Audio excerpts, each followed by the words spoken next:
Aujourd'hui, rejoignez-moi pour enquêter sur une affaire de disparition vieille de 400 ans, la colonie perdue de l'île de Roanoke. En 1587, 117 colons anglais débarquent sur les rives du Nouveau Monde. Leur but, établir la première colonie permanente sur le sol américain. Mais 3 ans plus tard, ils ont tous disparu, laissant derrière eux un étrange indice gravé sur une planche de bois, le mot « Croton ». Les colons de Roanoke ont-ils été assassinés? Sont-ils morts de cause naturelle? Ou ont-ils rejoint des tribus indigènes? Mon enquête me guidera dans un voyage incroyable à travers 2 continents. J'examinerai des archives historiques, testerai de nouvelles théories. Et grâce à la science et à l'ADN, je ferai même une découverte exceptionnelle. Je prouverai qu'un membre de la colonie a survécu. À la recherche de la vérité, c'est trop fort. Je ne reculerai devant rien.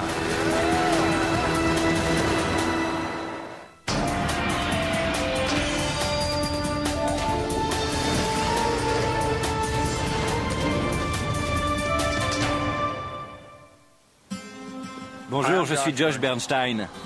La colonisation de l'île de Roanoke à la fin du XVIe siècle a marqué le tout début de l'arrivée des Britanniques aux Amériques.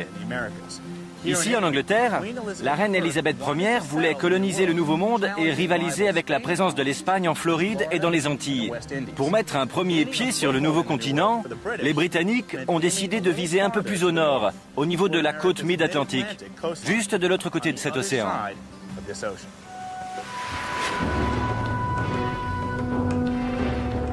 Le 8 mai 1587, plus de 100 pionniers anglais mettent les voiles pour l'Amérique depuis le port de Plymouth. Leur bienfaiteur, Sir Walter Raleigh, avait déjà commissionné 2 précédentes expéditions dans l'île de Roanoke. Les 2 groupes étaient retournés en Angleterre en parlant du potentiel de la région pour la colonisation. Raleigh avait confié à cette 3e expédition la charge de réaliser le désir de la reine, établir la première colonie anglaise à l'ouest de l'Atlantique. Après plusieurs mois en mer, la 3e expédition de Sir Walter Raleigh a fini par apercevoir l'île au loin.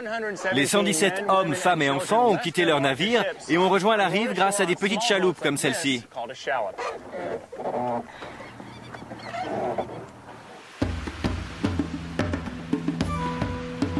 John White, déjà membre de la 2e expédition, avait été choisi pour être le gouverneur de la colonie. Accompagné par sa fille Eleanor, alors enceinte, White atteint enfin la côte nord de l'île de Roanoke après 3 mois de voyage en mer. D'après les lettres et journaux tenus par White, les colons de 1587 étaient résolus à réussir leur mission. Et ils avaient une bonne raison pour cela. Sir Walter Raleigh avait offert 200 hectares de territoire vierge américain à toute personne prête à s'installer dans le Nouveau Monde. L'île de Roanoke fait partie de l'archipel des Outer Banks, au large de la Caroline du Nord. C'est ici que je commence mes recherches sur la colonie perdue. Salut Nick. J'ai demandé à Nick Lucchetti, un spécialiste de la première colonie, de venir me rejoindre à la pointe nord de l'île. Super. On va explorer? Si on était 420 ans plus tôt, à quoi ressemblerait cet endroit? Eh bien, on a énormément perdu en surface à cause de la montée du niveau de la mer et d'une importante érosion au nord de l'île. La rive était donc beaucoup plus loin? Exactement. De combien? Certaines estimations la placent à 400 mètres d'ici. Donc si les colons s'étaient installés dans ces 400 mètres, toute trace de leur camp aurait été perdue à jamais? Oui, toutes les preuves archéologiques auraient été effacées. Alors, est-ce que les archéologues ont trouvé des preuves de leur présence?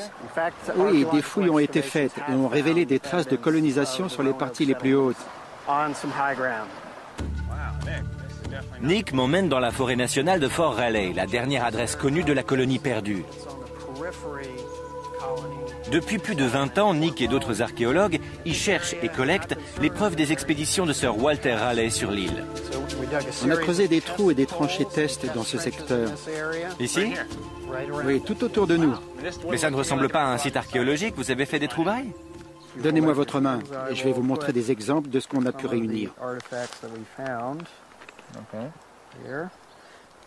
Une balle en plomb, un silex, un tout petit morceau de creuset, et voici 2 éclats d'un pot à olive espagnol. Tout ça vient des expéditions britanniques? Exact. Incroyable. Mais si plus de 100 personnes ont vécu ici, on ne devrait pas trouver beaucoup plus de choses? On pourrait le penser, mais cet endroit nous montre que ce n'était pas le site du village. Par contre, il faut tout de même qu'on continue nos recherches. Notre travail pour retrouver les colons disparus n'est pas terminé. Depuis plus de 100 ans, les archéologues fouillent l'île de Roanoke et tout l'est de la Caroline du Nord à la recherche de la colonie perdue. Les quelques éléments retrouvés jusque-là nous en disent peu sur la vie des colons dans l'île. Mais un objet, une bague, découverte plus de 80 km plus loin, dans un bastion amérindien du XVIe siècle, nous indique jusqu'où les pionniers ont pu voyager. La voici. Cette chevalière porte le sceau de maître Kendall qui faisait partie de l'expédition de Sir Walter Raleigh de 1585. Elle a été retrouvée sur l'île de Croton. La question est de savoir comment elle est arrivée là-bas. L'a-t-il perdue? L'a-t-il échangée? Ou a-t-il été tué pour elle? Pour répondre à cela, j'ai besoin de comprendre à quoi ressemblait la vie des colons il y a plus de 400 ans. Je me tourne alors vers une autre colonie anglaise dont l'expérience du Nouveau Monde reflète parfaitement celle de Roanoke. Je me rends 240 km plus au nord, à Jamestown, en Virginie. Établie en 1607, Jamestown fut la première véritable colonie permanente anglaise, près de 20 ans après la disparition des habitants de Roanoke.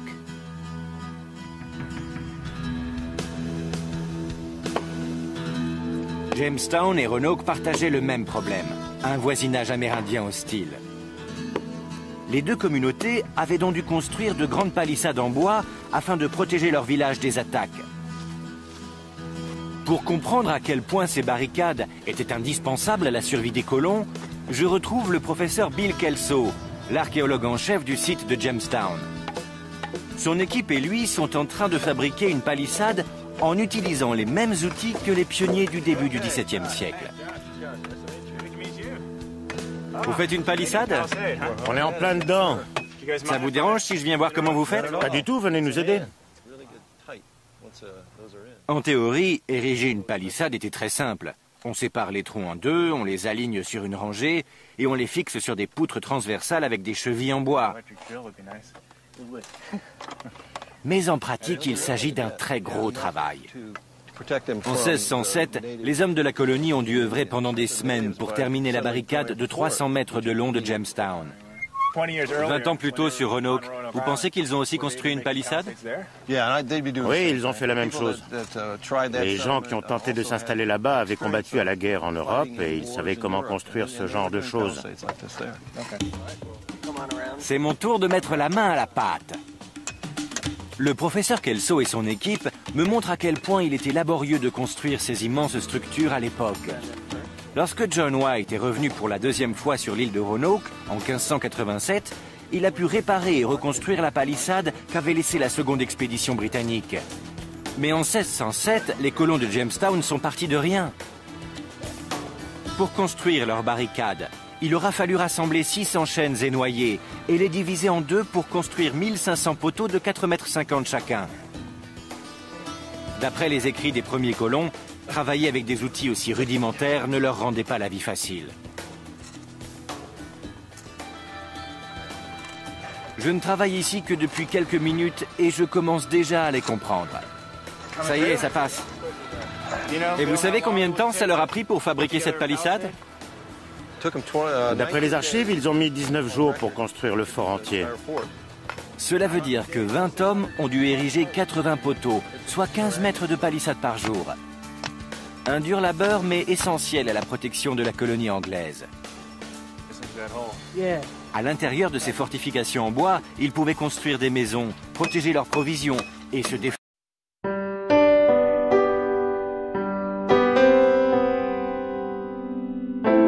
contre les Indiens. Enterrées entre 1 mètre et 1,20 m dans le sol, ces barrières géantes pouvaient même résister à un ouragan. Ça a l'air solide. Essayez, poussez-la. Il y a eu du jeu, mais ça ira quand le sol se sera solidifié. Je comprends le lien entre Jamestown et Roanoke avec les palissades, mais est-ce qu'il y avait d'autres points communs? Lorsque les premiers colons sont arrivés à Jamestown en 1607, on leur avait demandé d'essayer de retrouver la colonie perdue. Qu'est-ce que ça a donné? Quand ils sont arrivés le long de cette rivière, ils ont aperçu un petit garçon blond à peau claire. Ensuite, ils ont envoyé des hommes au sud pour voir s'ils pouvaient en savoir plus et sur la route, ils ont rencontré des indigènes qui leur ont dit avoir vu des hommes vêtus dans la région, ce qui voulait dire des Européens évidemment. Il y a donc une possibilité que 20 ans plus tard, certains étaient encore en vie? Moi, je pense que oui. Le grand chef amérindien Powhatan, le père de Pocahontas, s'était alors vanté d'avoir décimé la colonie de Roanoke des années auparavant. Mais une rumeur comme quoi ils étaient toujours en vie continuait de circuler dans les tribus.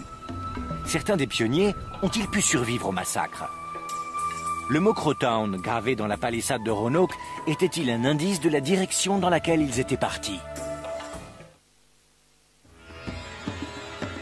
Je suis à la recherche de la colonie perdue de l'île de Roanoke, un groupe de plus de 100 pionniers anglais disparus en 1587. Je suis arrivé en chaloupe dans le nord de l'île pour ne trouver que quelques preuves du passage de ces gens. À Jamestown, j'ai appris que les premières équipes de recherche étaient revenues avec des témoignages de leur survie.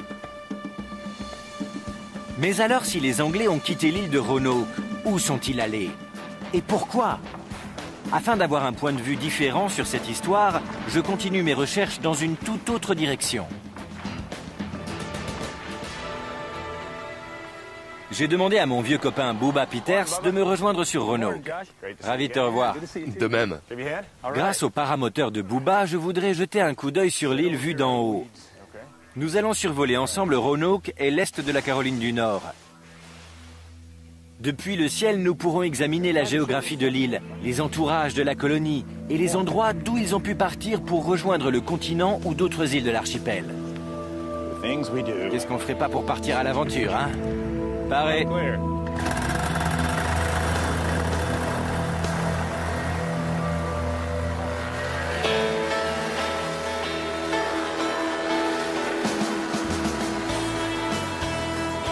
C'est trop fort!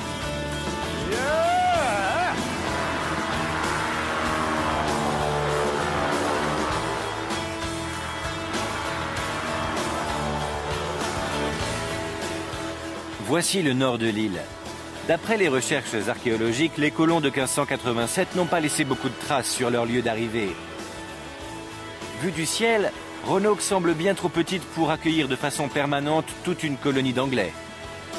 Ce que je vois surtout, c'est qu'il y a de l'eau partout. Il y a des tonnes de chenaux. C'est impossible de dire lequel aurait été pris par les colons. C'est comme chercher une aiguille dans une botte de foin. La baie d'Albemarle au nord, la baie de Pamlico au sud, les Outer Banks à l'est et la Caroline du Nord à l'ouest.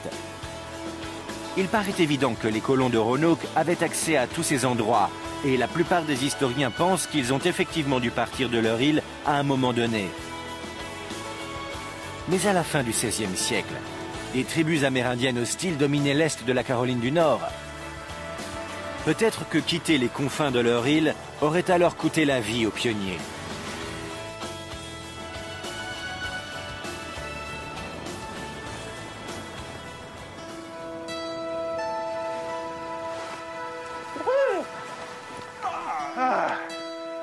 Génial! Franchement, si vous voulez explorer l'île de Roanoke ou la région, c'est un super moyen de le faire. Les nuages au-dessus de l'île, c'était magique. Et j'ai pu me rendre compte de la quantité d'eau qu'il y avait.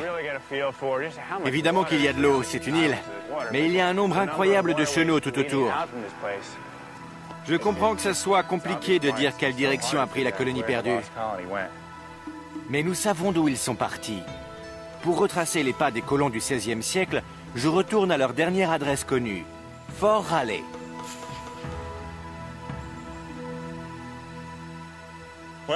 Comme vous le voyez, ça commence à s'assombrir. Et malgré le fait que Fort Raleigh soit fermé au public, mes amis de la protection du parc m'ont gentiment laissé dormir ici cette nuit. Je vais m'installer là-bas. J'ai amené avec moi le même matériel que les pionniers avaient à l'époque. De la toile et de la laine pour dormir. Je n'ai rien prévu de spécial. Je vais juste camper ici pour savoir ce que ça fait. C'est un endroit que je ne connais pas du tout. Et c'était la même chose pour eux. Alors, je vais déballer mes affaires et on verra bien ce qui va se passer.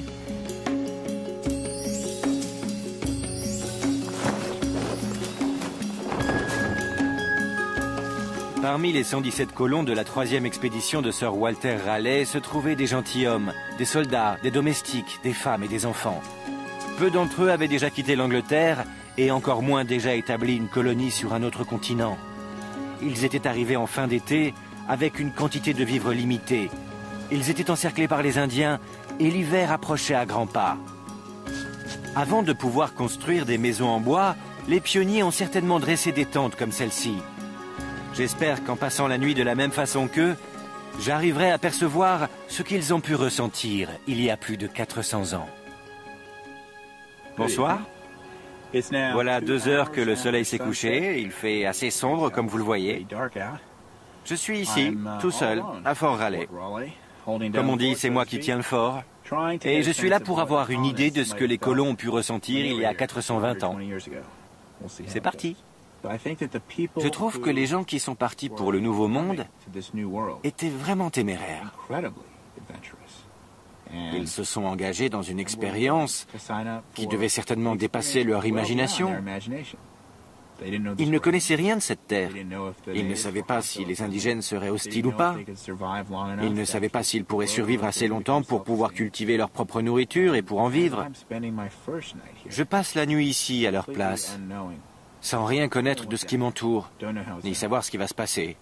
Eh bien, je dois dire que c'était très courageux de leur part, de venir à l'autre bout du monde pour commencer une nouvelle vie. La 3e expédition avait donc commencé par s'installer sur l'île de Roanoke. D'après les récits du gouverneur John White, moins d'1 mois après avoir établi leur camp, un nouveau membre de la communauté les rejoint. La petite fille de John White, Virginia Dare, devient le premier enfant anglais à voir le jour sur le sol américain.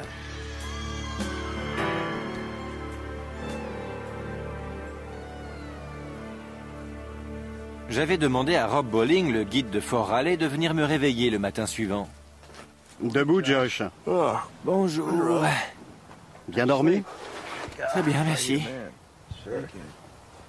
J'ai bien dormi. Il n'y avait absolument aucun bruit. C'était chouette.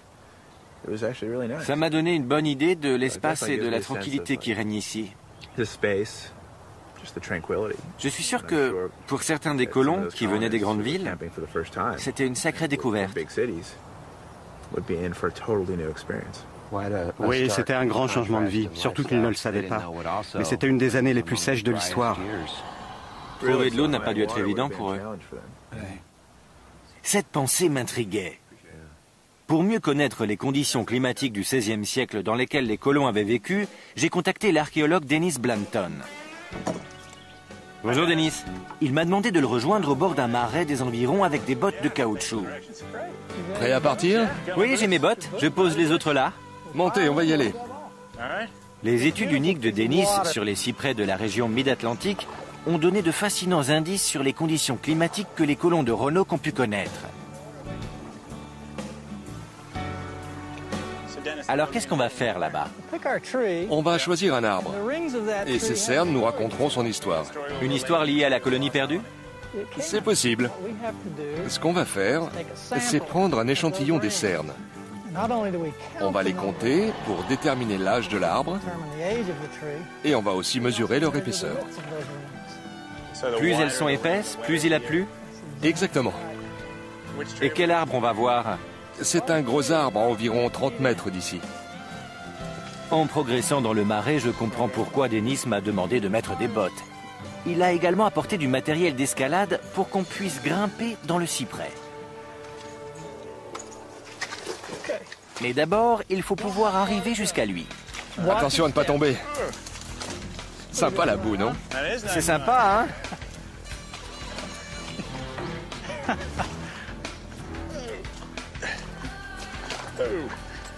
Un peu éclaboussant.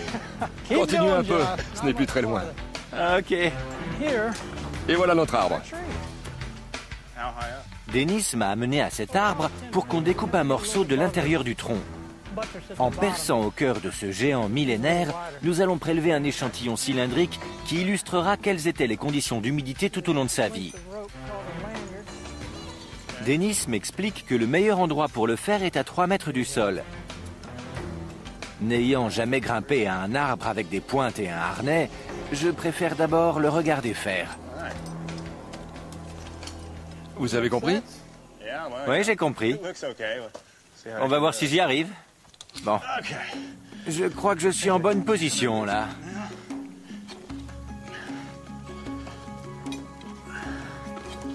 Voilà. Allez. On y va. Je comprends maintenant pourquoi il faut que les pointes soient très serrées. Ah, c'est super dur. C'est bien. Remontez la corde. Salut, ça va? Content de vous voir. Bienvenue. Alors, cet outil, c'est un alésoir de prélèvement. En gros, c'est un forêt manuel avec lequel on va viser le centre du tronc. La dernière fois que j'ai fait ça, j'avais une perceuse électrique. Je glisse. Vous saurez apprécier votre perceuse dorénavant. Cet outil-là est un extracteur. Oui, Prenez-le, ne le faites pas tomber, enfoncez-le dedans. d'accord. Doucement? Oui. Maintenant, retirez-le lentement et vous devriez avoir un échantillon. Je suis pas sûr, je suis nul. Je sais pas faire. Mais c'est pas facile dans cette position. Eh bien voilà, regardez, il est magnifique. Il y a un verre. Superbe échantillon. Nous décidons de redescendre sur la terre ferme pour découvrir ce que l'arbre peut nous apprendre. Enfin. Tout le poids de mon corps, 80 kilos en gros, reposait sur ces toutes petites pointes. Ça fait mal. Depuis plus de 20 ans, Dennis recueille des échantillons d'arbres comme celui-là dans toute la région mid-atlantique. Et voici les différents morceaux. Maintenant, il faut les réassembler dans le bon ordre. En travaillant avec des collègues de l'Université de l'Arkansas, il a détaillé une chronologie des conditions climatiques de l'île de Roanoke sur plus de 800 ans. Que pouvez-vous me dire sur la météo à l'époque des colons? Dans la région, la pire sécheresse des 800 dernières années a eu lieu entre 1587 et 1589, ce qui correspond effectivement à la dernière tentative de colonisation de l'île de Roanoke. Donc ils ont dû essayer de cultiver tout ce qu'ils ont pu pour subvenir à leurs besoins. Ça n'a pas dû être évident pour eux. Ça pourrait expliquer pourquoi la colonie a disparu. Exact. Et on voit ça dans les cernes des arbres. Tout à fait. C'est incroyable.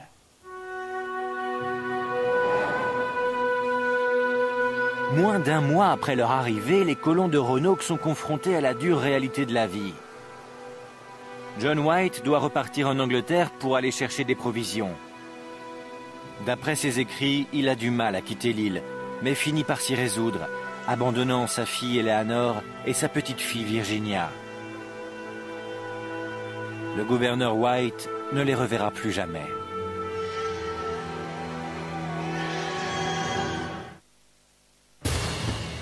J'enquête sur l'une des affaires de disparition les plus anciennes de l'histoire d'Amérique, la colonie perdue de l'île de Roanoke. J'ai survolé l'île afin de me rendre compte où les pionniers avaient pu partir, et j'ai découvert que la région de Roanoke avait souffert à l'époque d'une des pires sécheresses de son histoire. En août 1587, les colons avaient insisté pour que John White, leur gouverneur, retourne en Angleterre chercher des vivres indispensables à leur survie.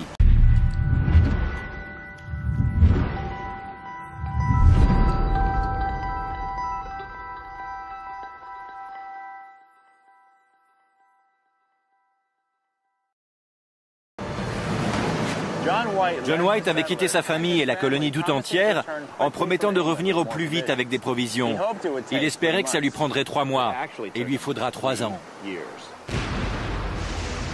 En 1587, alors que l'armada espagnole se prépare à mener une guerre contre l'Angleterre, la reine réquisitionne tous les navires disponibles pour aider au combat. La colonie de Roanoke se retrouve complètement isolée du reste du monde. En août 1590, White revient enfin sur le site de la colonie, mais celui-ci a été abandonné. Sa seule piste, un mot gravé sur un poteau, Crowtown. Dans ses écrits, White dit que ce petit mot indien lui a redonné l'espoir de retrouver un jour sa famille et les membres de la colonie. Pour comprendre pourquoi, je décide de me rendre à 400 km au sud-ouest de l'île de Roanoke pour assister à un rassemblement amérindien, un powwow, à Lumberton en Caroline du Nord.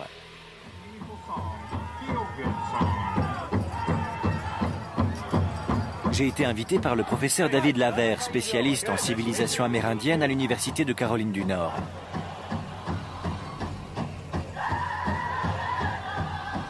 Alors pourquoi le mot Crowtown m'amène jusqu'ici, à ce powwow amérindien? Eh bien, Crowtown était le nom d'une des îles des Outer Banks. Et leur peuple, les Crotanes, étaient les ancêtres de cette tribu-ci que l'on appelle les Lumbee. Le peuple Lumbee est la plus grande tribu à l'est du Mississippi. La danse de l'espoir. Aujourd'hui, il fait bon d'être amérindien. Cette communauté, qui comprend plus de 40 000 membres, réside principalement dans le sud de la Caroline du Nord. Mais il y a 400 ans, leurs ancêtres Crotanes vivaient sur la côte. Les écrits des premières expéditions de Sir Walter Raleigh, ainsi que la chevalière de Maître Kendall retrouvée sur Crowtown, ont convaincu les historiens que les Amérindiens s'étaient liés d'amitié avec les Anglais. Ils les protégeaient et faisaient du troc avec eux. L'île de Crowtown, devenue aujourd'hui l'île à terrasse, appartient au chapelet d'îles côtières des Outer Banks. Si les colons de 1587 étaient bien partis s'y installer, John White savait qu'ils seraient en sécurité grâce à un homme nommé Monteo. Monteo était un chef Crowtown que John White avait rencontré lors des expéditions précédentes de Sir Walter Raleigh. Monteo savait qu'il était plus avantageux sur le long terme de nourrir et de protéger les colons, même si ce faisant, les Crowtown devenaient les ennemis jurés des tribus rivales. Il se disait que son avenir dépendait des Anglais, qu'il fallait les aider et s'allier à eux. Et si tout marchait bien, il en serait vraiment gagnant. Économiquement, c'était bon pour lui, militairement aussi, puisque comme ça, il aurait du soutien contre d'éventuelles coalitions qui étaient en train de se former autour de lui. Tout était bénéfique pour Monteo et les Crotanes. Donc les colons ont bien pu se tourner vers ce Monteo pour qu'il les aide. Oui, Monteo avait tout intérêt à leur porter assistance. C'était faire une alliance avec une nation européenne très importante. En se rapprochant de ces gens-là, Monteo gagnait vraiment en puissance dans la région. Mais le gouverneur John White n'atteindra jamais l'île de Crowtown. Après un terrible orage, son navire est rejeté au large. Il ne peut rien faire d'autre que de retourner en Angleterre. Même si les indices prouvant la venue des colons sur l'île de Crowtown ne sont pas nombreux, la motivation des pionniers pour s'allier aux Amérindiens devait être très grande. En plus de leur fournir une protection, ils auraient pu leur apprendre les bases de la survie. Pour apprécier l'importance des connaissances des Amérindiens, j'ai demandé à un vieil ami de me rejoindre sur Roanoke. Salut Steve. Josh!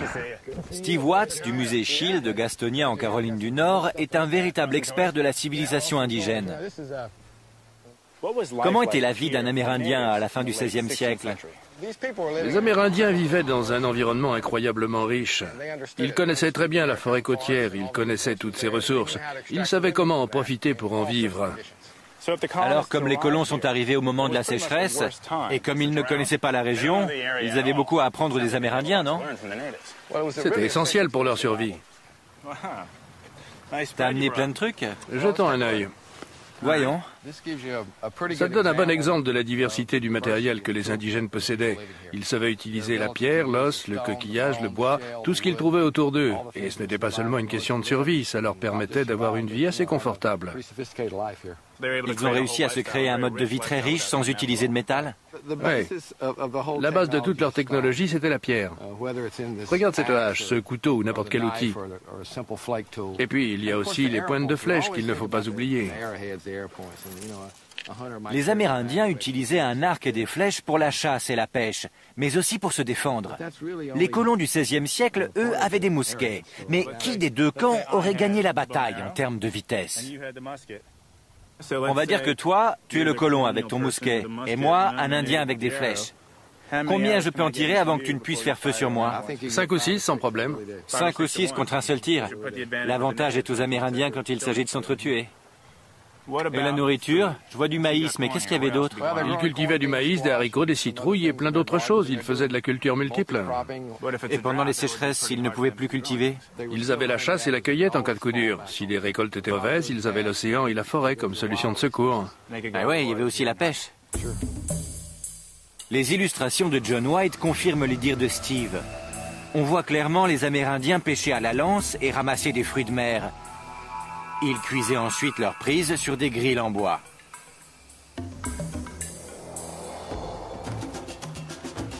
Steve a apporté avec lui un échantillon de poissons des eaux de Roanoke que nous allons cuire au grill, à la manière des Amérindiens.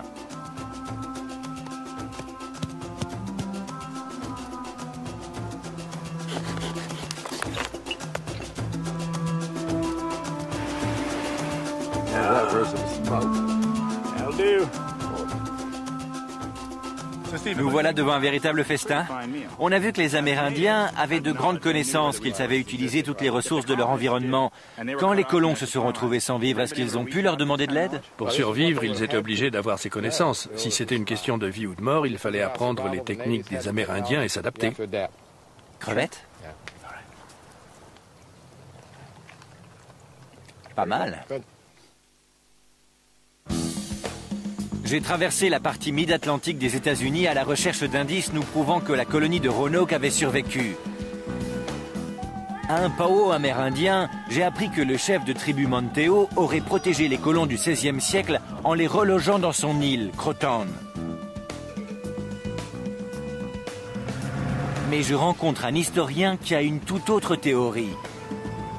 Convaincu que Monteo a bien abrité certains des colons, il croit également que la majorité d'entre eux seraient partis sur le continent, en Caroline du Nord. Le professeur James Horn, de l'association de la colonie de Williamsburg, m'a invité à le rejoindre sur un bateau à moteur pour faire la traversée de la baie d'Albemarle à l'ouest de Roanoke. En s'appuyant sur les récits historiques recueillis par les pionniers de Roanoke et de Jamestown, James Horn a établi une nouvelle théorie qui expliquerait où se serait rendue la colonie perdue. Bon, nous sommes en 1587. Pourquoi les colons de Roanoke quittent leur île? Ils étaient sûrement à court de nourriture et ils étaient encerclés par des indigènes hostiles. Ils étaient obligés de partir. Ils sont tous allés sur Croton? L'île de Croton n'aurait pas pu accueillir 116 personnes. Je pense que certains y sont allés, peut-être 15 ou 25 d'entre eux. Mais je crois vraiment que le reste s'est dirigé vers le continent. Pourquoi ne sont-ils pas restés plus près de Croton, où on aurait pu les retrouver plus facilement? Avant que John White ne reparte en Angleterre à la fin du mois d'août de 1587, les colons lui ont dit qu'ils essaieraient d'avancer de 80 km, ce qui les aurait conduits directement au confluent des fleuves Roanoke et Chowan à l'ouest de l'île de Roanoke. Alors on n'a qu'à y aller. C'est parti! Nous effectuons alors une balade de 80 km depuis l'île de Roanoke jusqu'à Bachelor Bay, de l'autre côté de la baie d'Albemarle. James m'explique que lors de la deuxième expédition de Sir Walter Raleigh, en explorant les terres intérieures, les Anglais avaient découvert une autre tribu amérindienne, les Shawanoks. Cette communauté souhaitait elle aussi apporter son assistance aux colons et leur emplacement était idéal. Il apportait une protection directe face à une attaque navale espagnole potentielle, une meilleure terre pour les cultures, de l'eau douce et un partenariat avec les indigènes. Mais James pense qu'en quittant Roanoke, les colons avaient une autre idée derrière la tête. Qu'est-ce qui aurait poussé les colons à venir ici?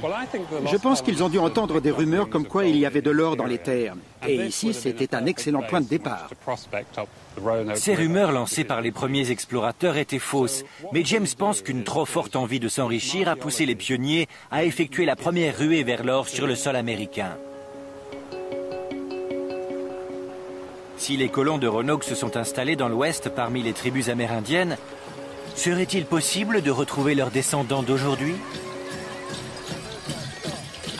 Certains experts pensent que des tribus amérindiennes, telles que les Lumbee, ont absorbé les membres de la colonie perdue dans leur communauté. Je me souviens alors d'une chose que m'avait dite le professeur Lavert quand nous nous sommes rencontrés au Powwow. Fusionner les cultures diverses et variées était très commun chez les Amérindiens. La société européenne met l'individuel en avant. Mais la société amérindienne, elle, fait la part belle à la communauté. Ils ont toujours intégré les étrangers à leur propre famille. Ça explique pourquoi certaines personnes que je vois danser ici dans ce powwow Lumbee n'ont pas l'air amérindiens. La tribu n'est pas exclusive. Les Lumbee ne se marient pas qu'entre eux et cela donne cette merveilleuse communauté amérindienne pluriethnique. Il est donc possible que les colons aient disparu parce qu'ils se sont intégrés à ces tribus? J'en suis persuadé. Les sages de la tribu me disent qu'on retrouve plus de 40 noms de familles des colons de 1587 dans la communauté Lumbee. La généalogie serait-elle plus encore que l'archéologie la véritable clé du mystère de la colonie perdue? En parcourant les archives de Caroline du Nord, j'ai découvert un article intéressant sur un homme du nom de Malachi Payne, ayant vécu au 19e siècle. Il aurait raconté à ses enfants et petits-enfants qu'il était le descendant d'un des colons disparus en 1587, Henry Payne.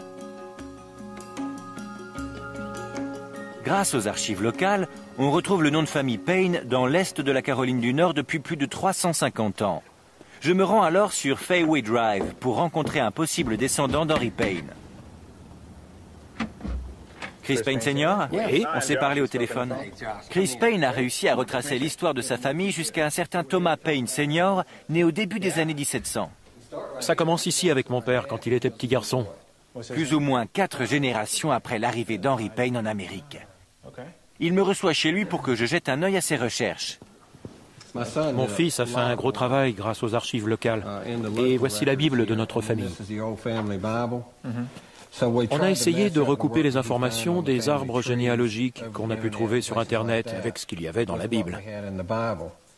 Car les gens à qui elle appartenait y ont noté leur nom? Oui. Mais ceux-là sont passés de génération en génération jusqu'à mon père et moi ensuite. Mon équipe d'investigation confirme qu'on peut retracer la généalogie de Chris sur 300 ans. Mais pour savoir s'il est de la famille de Henry Payne ou non, il faut passer par une approche plus scientifique. L'ADN. Vous avez fait un travail remarquable de généalogie. Vos recherches et les informations d'Internet ont beaucoup de fiabilité. Mais pour avoir une preuve définitive, il faudrait une vérification ADN. J'ai justement amené un kit de test ADN, alors si vous voulez bien le faire, on pourrait déterminer si vous êtes de la même famille qu'Henry Payne, l'un des membres de la colonie perdue. C'est génial. Vous êtes d'accord? Bien sûr, oui. Le test du chromosome Y que va faire Chris peut retracer son ADN sur environ 750 ans dans la lignée des hommes de la famille Payne. Non seulement aux États-Unis, mais également en Europe. Si Chris et un descendant masculin européen d'Henry Payne possédaient le même ADN, nous pourrions enfin prouver qu'un des membres de la colonie avait survécu. J'emporte le test ADN avec moi pour la dernière étape de mon voyage. Je me rends en Angleterre pour chercher un descendant vivant du colon Henry Payne. Si j'en trouve un, je comparerai ensuite son ADN à celui de Chris Payne. Avec l'aide d'un des plus grands généticiens du monde, j'essaierai de résoudre une bonne fois pour toutes ce mystère vieux de 420 ans. J'enquête sur l'une des énigmes les plus anciennes de l'histoire des États-Unis, la colonie perdue de l'île de Roanoke. J'ai fait des recherches sur l'eau, dans l'air et même dans les arbres pour trouver des indices qui puissent m'éclairer sur sa disparition ou sur sa survie potentielle. J'ai découvert que les colons de Roanoke auraient pu être incorporés à des tribus amérindiennes. Mais personne n'a jamais pu retrouver une quelconque descendance sur le continent américain, tout du moins pas jusqu'à aujourd'hui. Il se pourrait que nous ayons retrouvé le descendant d'un des pionniers disparus. Je me dirige alors vers l'Angleterre, là où l'expédition de Sir Walter Raleigh avait débuté en 1587. Avec l'aide de scientifiques, j'espère faire une découverte historique. Si les colons de Roanoke ont survécu, Henry Payne, un des membres, peut très bien avoir eu des descendants sur le continent américain. Et certains d'entre eux peuvent encore être vivants à ce jour. Ma rencontre avec Chris Payne m'a soudain fait comprendre qu'il pouvait être l'un d'eux. Mais pour le prouver, il me faut comparer son ADN à celui de la descendance masculine d'Henry Payne en Angleterre. Le professeur Nick Barat, l'un des plus grands généalogistes du pays, m'aide à retrouver sa famille. Il m'a demandé de le rejoindre près de Nowtown, un hameau du Suffolk. On est à Nowtown? Oui, bienvenue au milieu de nulle part. C'est très joli, mais ce n'est pas pour ça que je vous ai fait venir. Il se trouve que la famille Payne que l'on recherche vient de cette région. On est arrivé à les relier directement à certains des commanditaires qui ont envoyé des colons en Amérique au XVIe siècle. Malheureusement, ce n'est pas évident. J'ai essayé de faire une généalogie, mais soit ils n'ont pas eu d'héritier, soit les enfants masculins sont morts très jeunes. Ou alors ils n'ont eu que des filles et le nom de famille a disparu. Ce qui veut dire qu'on est un peu coincé maintenant. Oui, parce que seuls les hommes ont le chromosome Y. Exactement. Nick m'emmène à l'église de Nowtown. Entre 1540 et 1620, elle appartenait à la famille Payne. Il y a plus de 400 ans, Henry Payne pourrait même y avoir prié. Bien que Nick n'ait pas encore trouvé de traces de descendance en Angleterre, je n'abandonne pas mes recherches. J'ai envoyé l'échantillon d'ADN de Chris Payne à Oxford, dans l'un des plus grands laboratoires génétiques du monde. Et je suis même allé encore plus loin. Pour augmenter nos chances, j'ai ajouté l'ADN de 2 autres hommes nommés Payne venant de Caroline du Nord, qui ont, eux aussi, retracé leur lignée sur 300 ans. Michael et Donald Payne. Ensuite, j'ai contacté l'association du Projet ADN de la famille Payne, un groupe privé ayant recueilli des tests ADN d'environ 100 personnes appelées Payne, aussi bien aux États-Unis qu'au Royaume-Uni.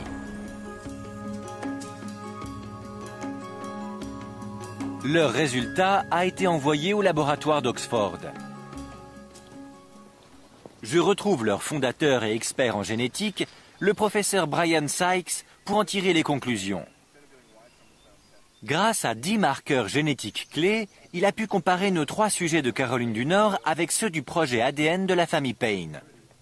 Il a attribué des chiffres à chaque cas selon le degré de correspondance du chromosome Y. Qu'avez-vous trouvé? Les ADN de Donald et Chris correspondent parfaitement. Ce sont des parents très proches, mais pas Michael. La signature ADN de ce fameux Michael Payne est particulièrement intrigante. En la comparant à celle d'un certain James Payne venant d'Écosse, on obtient un résultat surprenant. Ce 4e homme qui vient d'Écosse, James, n'a aucun rapport avec Chris ou Donald, mais il est très proche de Michael. Ils ont un ancêtre commun qui peut avoir vécu dans les 500 dernières années. La lignée masculine de James Payne au Royaume-Uni remonte à plus de 800 ans. Et nous savons que Michael Payne a retrouvé ses ancêtres sur 300 ans dans l'est de la Caroline du Nord. Il y aurait un rapport entre leur ancêtre commun et les colons de l'île de Roanoke? Eh bien, l'un des ancêtres de James a dû venir en Amérique à un moment donné de sa vie. Et si cet ancêtre est bien l'un des colons de Roanoke, alors l'ancêtre de Michael est forcément ce même colon. Michael et James sont liés génétiquement et ont un ancêtre commun qui a vécu au XVIe siècle. Ça pourrait être un des colons? Peut-être le fameux Henry, oui. Ça prouverait qu'un membre de la colonie a survécu. La correspondance est surprenante. Ce sont des chromosomes uniques. Ça n'arrive pas souvent, donc ça a une grande signification. Félicitations pour avoir trouvé ces 2 personnes. Merci beaucoup. Une belle découverte pour cette affaire. Grâce aux spécialistes de l'ADN, on a pu retrouver une connexion irréfutable, un lien génétique avec le passé et entre 2 continents, apportant sa pierre à l'édifice pour de prochaines investigations sur la colonie perdue et ses survivants. Souffrant de la sécheresse et du manque de nourriture, les pionniers de 1587 ont peut-être été contraints de s'intégrer à la vie amérindienne pour apprendre les connaissances nécessaires à la survie. Nous avons fait une avancée extraordinaire dans nos recherches grâce à l'ADN. Mais le mystère des colons de Roanoke n'a pas complètement été percé. L'un de leurs descendants sera peut-être bientôt découvert et l'énigme vieille de 420 ans sera enfin résolue.